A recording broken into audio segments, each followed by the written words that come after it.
Sexta-feira é dia de falar sobre cultura. Quando o Geraldo Magela já aponta aqui, a gente já sabe. É sexta-feira, é tranquilidade, são dicas boas para a gente começar o final de semana.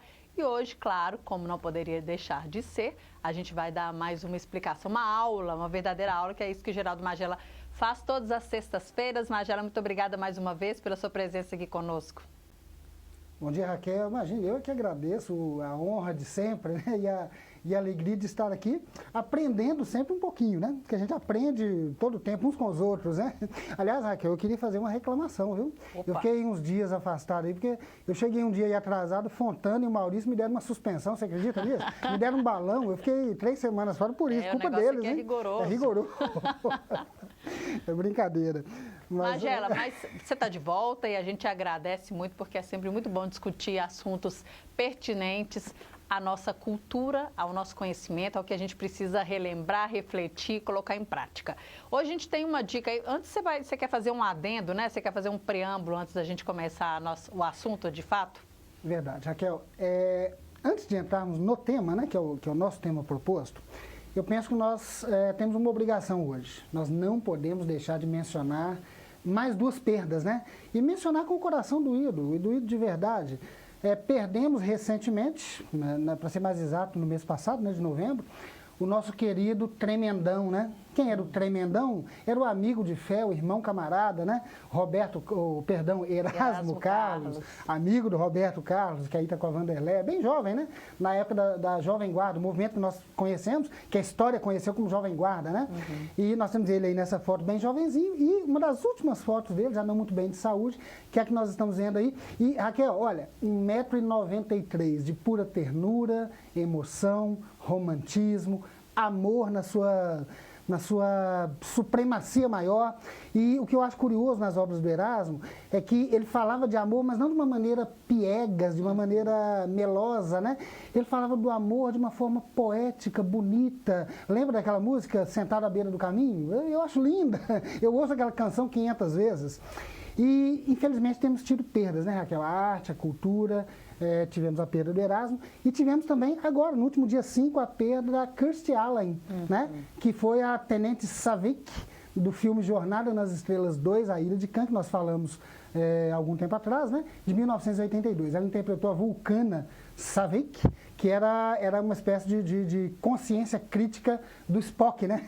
Nós estamos vendo aí a Kirstie Alley naquela época e uma foto dela mais recente, lembrando que a carreira dela, aliás, um detalhe, Raquel, o Jornada nas Estrelas 2, A Ilha de Khan, foi a estreia da Kirstie Alley no cinema, em 1982, e aí não parou mais, né? Sim. Olha quem está falando de suas sequências, ao lado de John Travolta e várias outras obras aí. Então fica o nosso registro do nosso sentimento, da nossa dor real. Eu, particularmente, sinto muito, porque perdemos, a arte perdeu pessoas insubstituíveis, né? O Erasmo, por exemplo, está na memória afetiva, não só minha, mas de gerações, né, de pessoas. E, Raquel, olha só, qual é a nossa proposta hoje, né? A nossa proposta é relembrar, e nós colocamos aí no plural, os mestres, porque são muitos. Como não dá para falar de todos, né, enfim, de vários no mesmo programa, nós escolhemos um, que foi o querido Buster Keaton. Quem foi Buster Keaton, Raquel?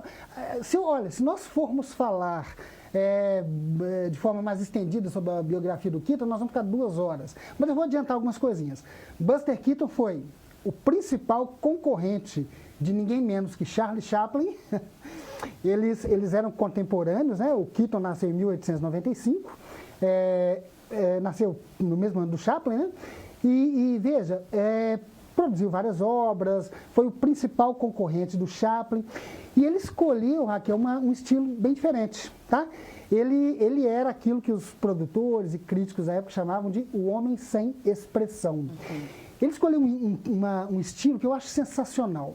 A obsessão de Buster Keaton era roteiros de qualidade, roteiros inteligentes, comédias que por si só tivessem o potencial para arrancar gargalhadas do público, e os seus personagens eram personagens que nunca sorriam, não vendiam imagens com as expressões faciais, diferente do Chaplin, que ia por esse caminho, né?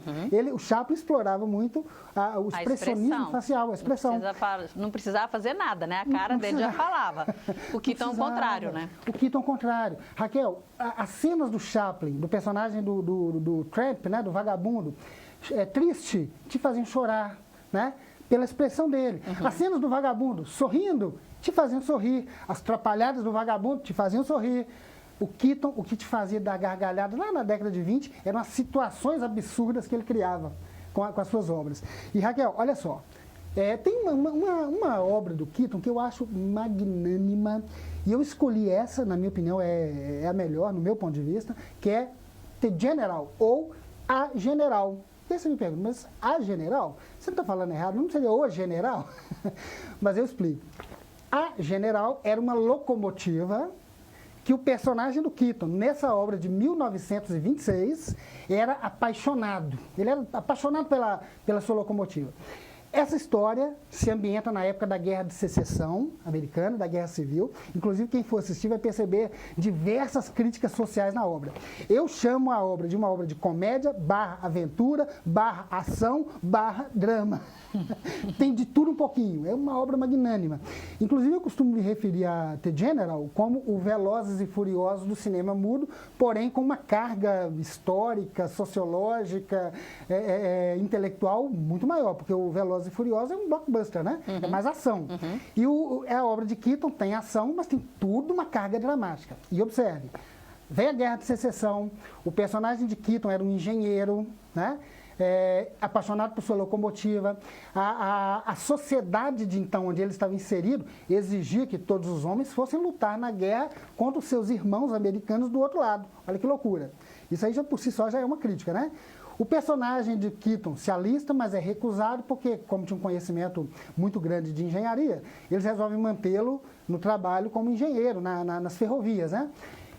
Pois bem, nesse meio tempo, os confederados sequestram a sua locomotiva, raptam a sua noiva, a bela Annabelle, e o Buster Keaton, o personagem do Buster Keaton, começa uma cruzada para tentar recuperar a sua locomotiva e salvar a sua noiva das mãos dos confederados. O mais interessante, Raquel, quem for assistir, o público de casa que for ver, vai perceber que Keaton vai atrás deles numa outra locomotiva. Ele fazia tantas peripécias que os inimigos do outro lado achavam que quem estava ali eram vários homens, quando na verdade era apenas um homem lutando contra uma porção. E olha, nós temos 2 minutinhos aí, Raquel, com cenas do The General, que eu gostaria que nós víssemos, e eu gostaria que você e o público de casa percebessem os efeitos práticos que o Keaton cria numa dessas sequências. Aliás, nós vamos expor duas, né? Uma sequenciazinha de 2 minutos e uma de menos de 1 minuto, com uma das cenas que eu vou explicar, foi a cena mais cara da história do cinema mudo até aquele ano de 1926. Então, vamos lá.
Maravilhoso. Raquel, perceber os efeitos práticos? Vamos lembrar, público de casa, nós estamos falando de uma obra de 1926. Olha que, quer dizer, quase 100 anos, né?